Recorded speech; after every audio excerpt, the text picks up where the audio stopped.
E aí, turma, vamos lá para mais uma aula. Então, hoje a gente vai falar sobre o imperialismo, o neocolonialismo e a partilha da Ásia e da África, tá?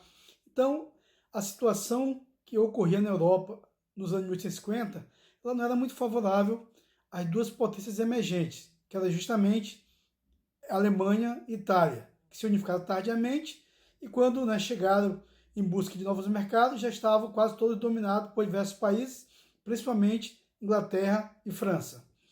O que seria esse imperialismo ou neocolonialismo? Nós sabemos que lá no século XV houve o colonialismo, que foi justamente a conquista das terras, principalmente do Novo Mundo, da América, pelas potências da época, que eram Portugal e Espanha. Agora, nesse novo colonialismo ou imperialismo, a gente vai ver que muda. Para começar, o imperialismo e o neocolonialismo foi resultado da segunda revolução industrial, aquela onde não só mais na Inglaterra, mas nos Estados Unidos, Japão, Inglaterra, França, Alemanha e vários outros países foram acometidos por essa segunda revolução. Esses países começaram a produzir muito e é claro que com isso eles queriam novos mercados, consumidores para os seus produtos, fornecedores de matéria-prima, tá? E regiões estratégicas.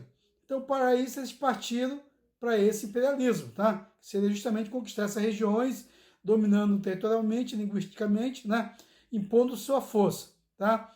Os dois principais países imperialistas foram justamente Inglaterra e França.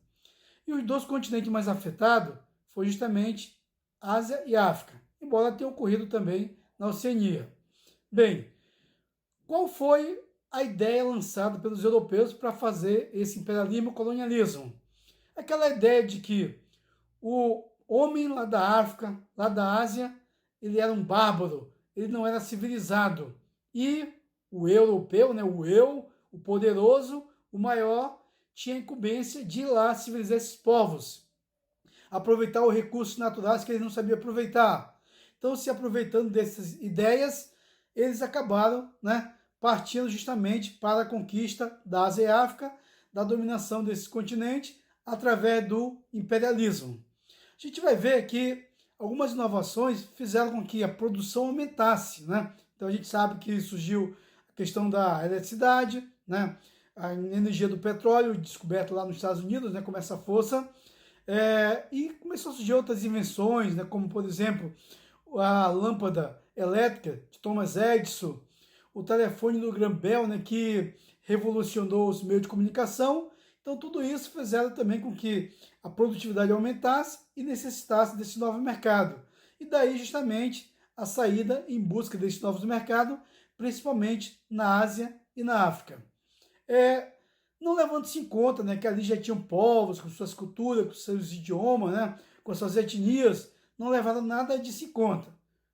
A desculpa deles é que eles iam lá civilizar esses povos, que eles iam lá salvar esses povos da barbárie, né? Então, essa foi a desculpa para justamente começar a dominação, começar esse imperialismo ou neocolonialismo, que, como já foi falado, as principais potências imperialistas foram justamente Inglaterra e França, embora tenha tido também a Rússia, né? O Japão, a Alemanha, a França, a Bélgica, então todos foram países imperialistas. Já na América, o domínio era dos Estados Unidos. Por quê? Por causa da doutrina Monroe, que dizia América para os americanos. Então, aqui na América, os americanos comandavam, né, detinham poder sobre a região. Então, essa questão aí. O Japão produzia mercado voltado para o mercado chinês, né, que era um imenso mercado. Inclusive, o mercado mais almejado pelos países imperialistas foi o mercado chinês. Por quê? Porque tinha uma população muito grande, né? Todo mundo sabe que a China tem a maior população do mundo. Então, por isso, era muito almejado pelos diversos países, tá?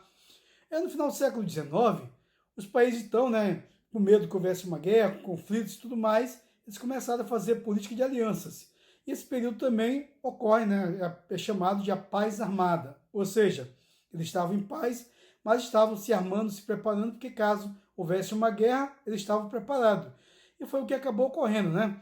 Em 1914, eclodiu a Primeira Guerra Mundial, né? Então, a principal consequência da Revolução Industrial foi o imperialismo. E a principal consequência do imperialismo foi justamente a Primeira Guerra Mundial. que assolou o mundo entre 1914 e 1918.